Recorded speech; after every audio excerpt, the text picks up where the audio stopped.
I'd like to say at the outset that, as usual in this video, I am being descriptive.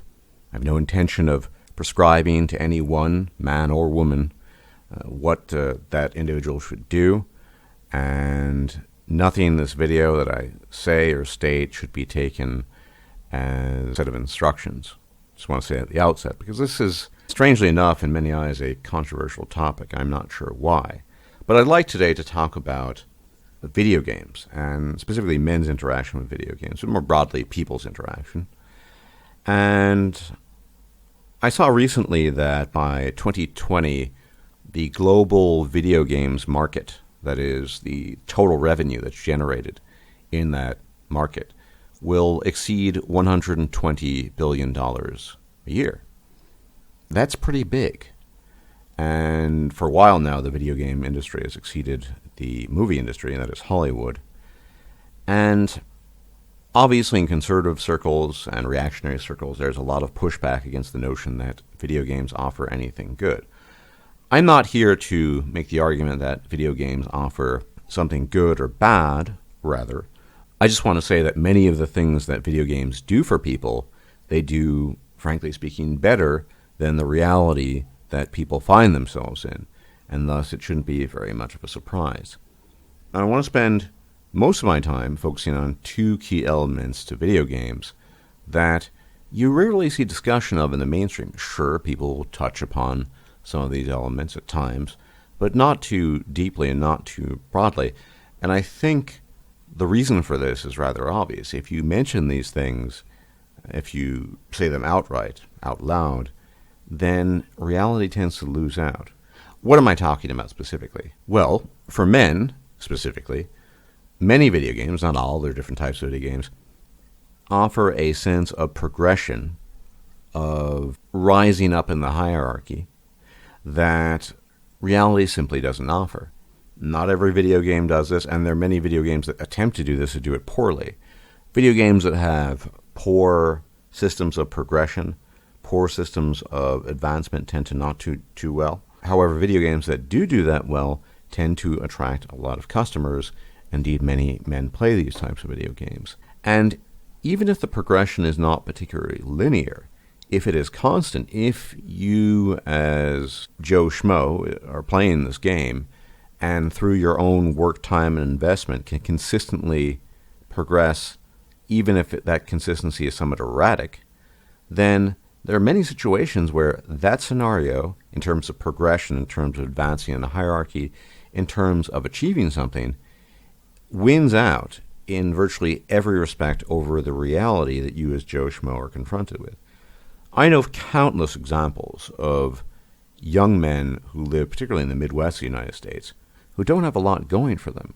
I think of one young gentleman I've known for years, and we interact off and on, known at least since 2012, used to play online games with him, who is, in the most literal sense of the word, from Bumblefuck, Indiana, surrounded by cornfields, comes from a semi-dysfunctional home. And then you have to ask that question, when he's not working his shitty retail job in his shitty home life situation, what is he supposed to do?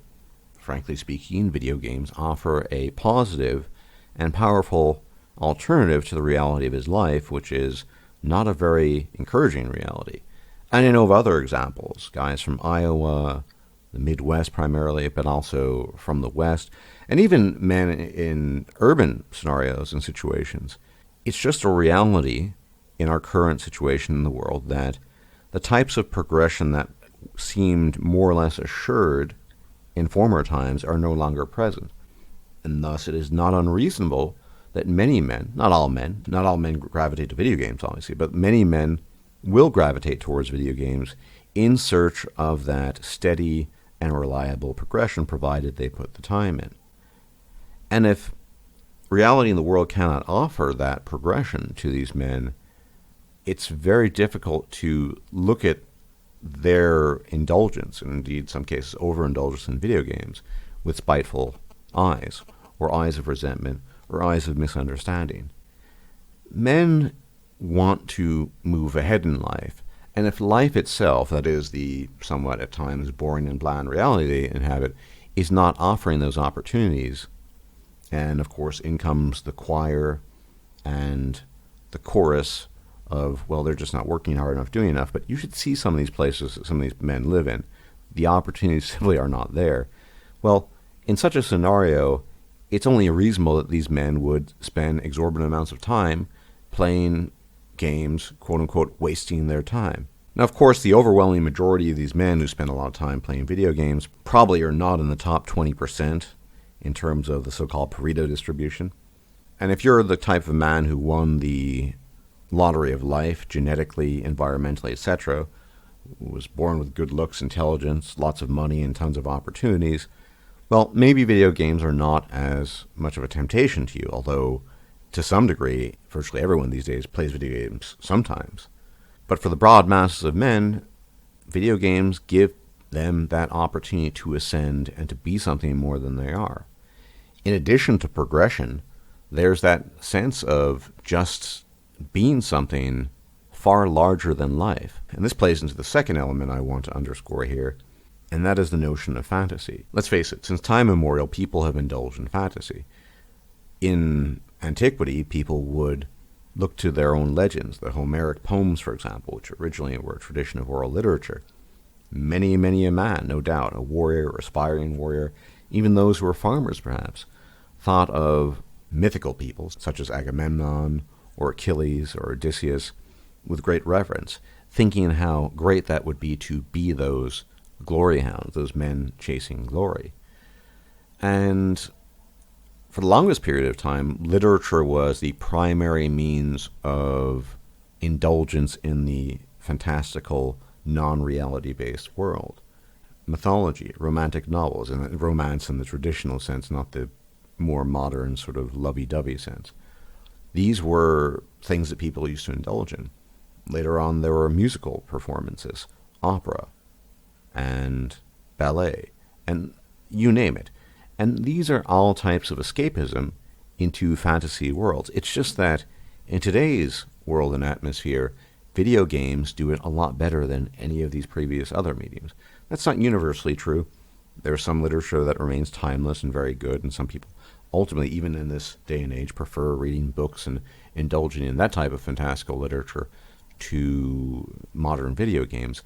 But just think the opportunity a video game affords you if you can be Geralt of Rivia, the lordless witcher who wanders the land, an accomplished and competent monster slayer who is dealing with his own travails and difficulties and trying to help people at the same time in this, let's face it, gorgeous world, cinematic world, beautiful colors of horror, perceived glory, all of these things coming together to create a veritable cornucopia of experience for the player.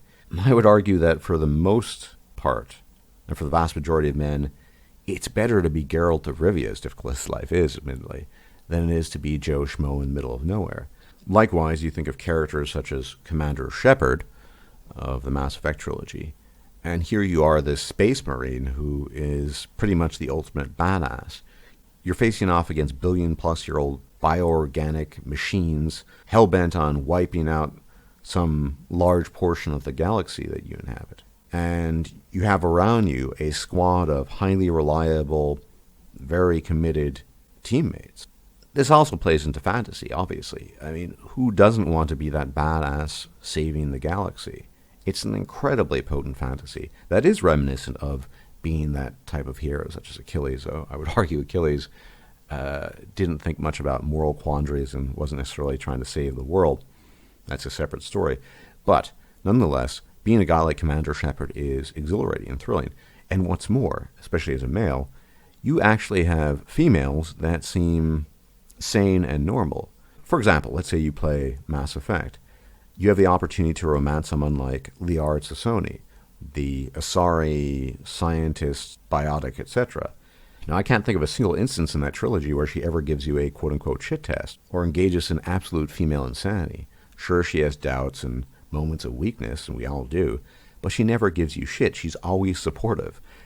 She also looks pretty good, depending on your own preference and taste, if you like Asari women or not. The point I'm making here is that the types of characters that you can interact with, or Garrus and the bromance, I mean, that's the pinnacle of male friendship there.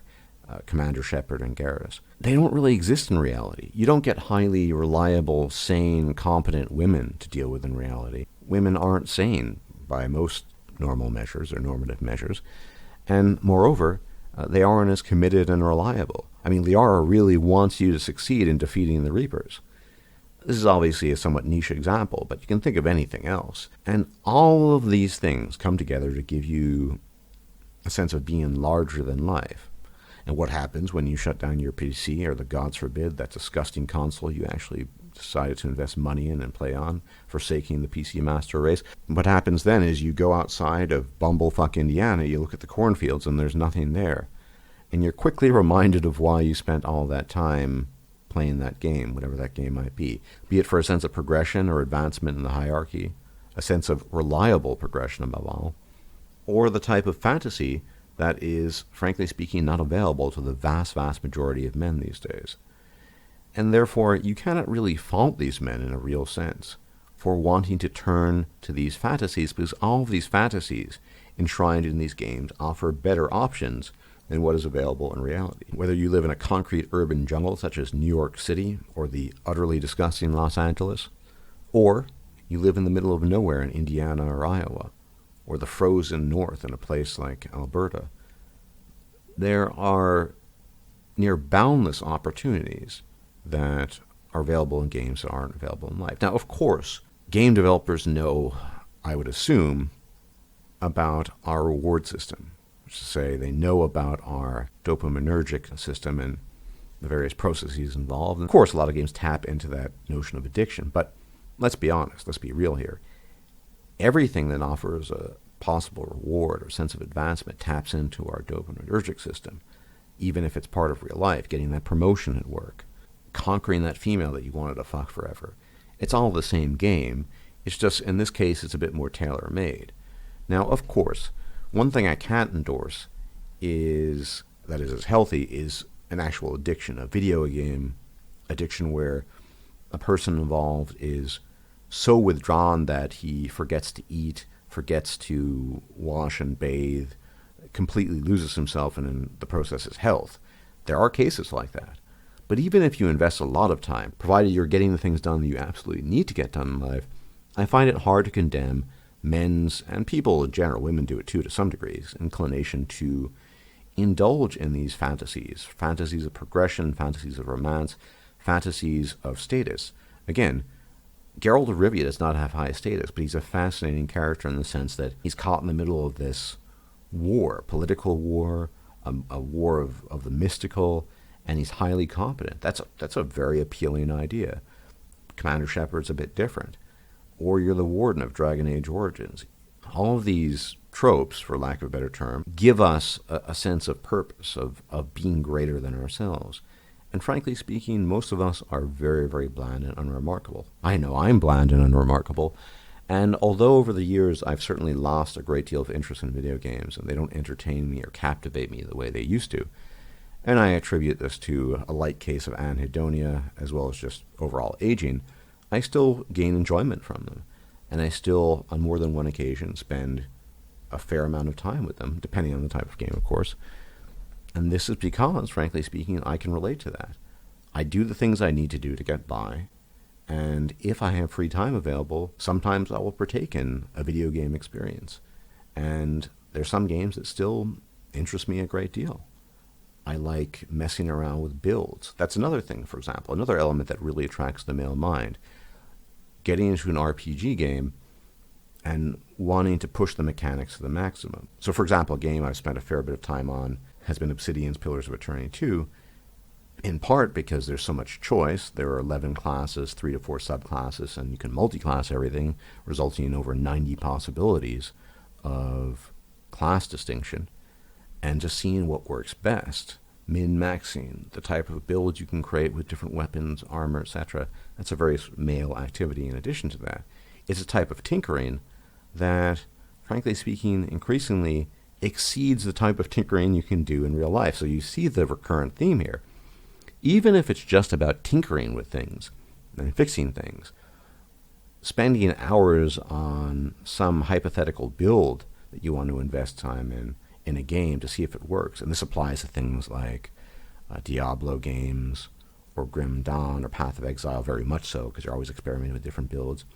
That's a hugely important element to men, and all of these games do that better than the reality out there.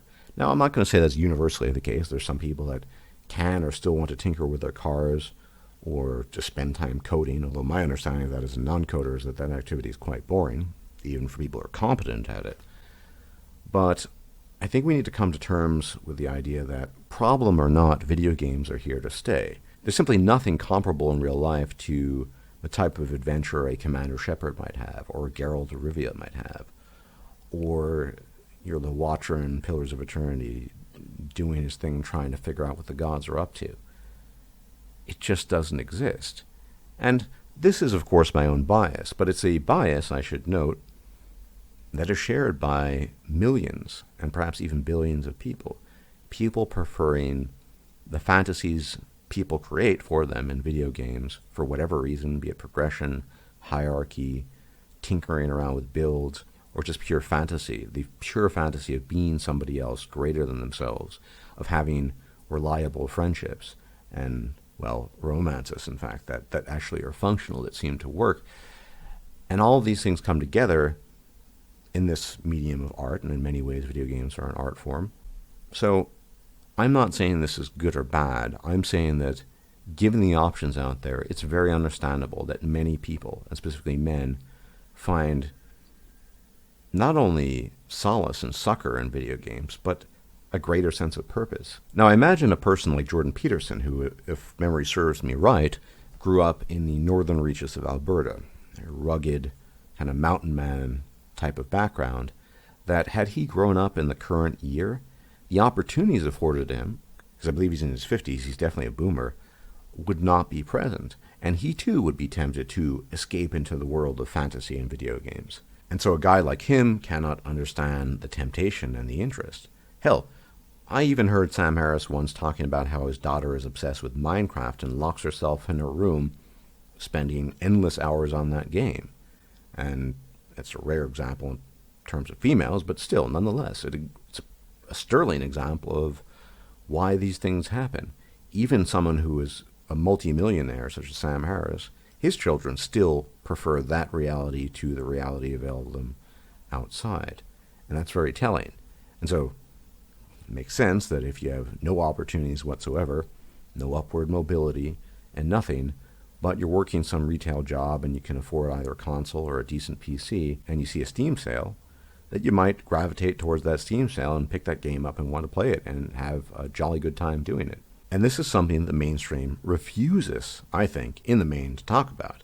They don't want to address the fact that video games offer better opportunities than life in terms of feeling fulfilled in the ways that are most relevant to men and, more broadly speaking, human beings. I know a lot of people find that lamentable, and I even find that lamentable, because I grew up in an era before video games were really big, and what I used to do, and this is not a perfect analogy, but it is analogous, would read mystery novels, fantasy literature. I, as a child and a teenager, spent untold copious hours reading every bit of fantasy you could imagine. All of that stuff captivated me. And when video games really went viral, the opportunity to actually become part of that fantasy was too great to turn down.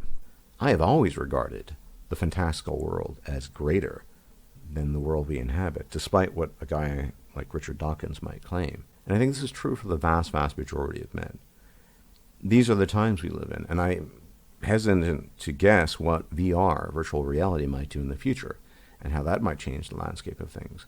But given the enormous revenue of the industry, given people's tendencies, I think video games are here to stay.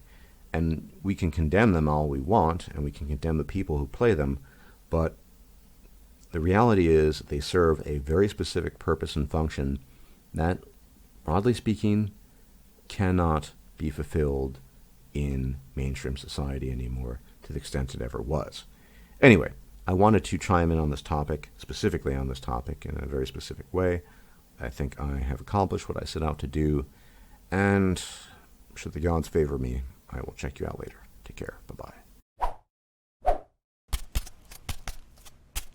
If you like this video, please like, share, and subscribe.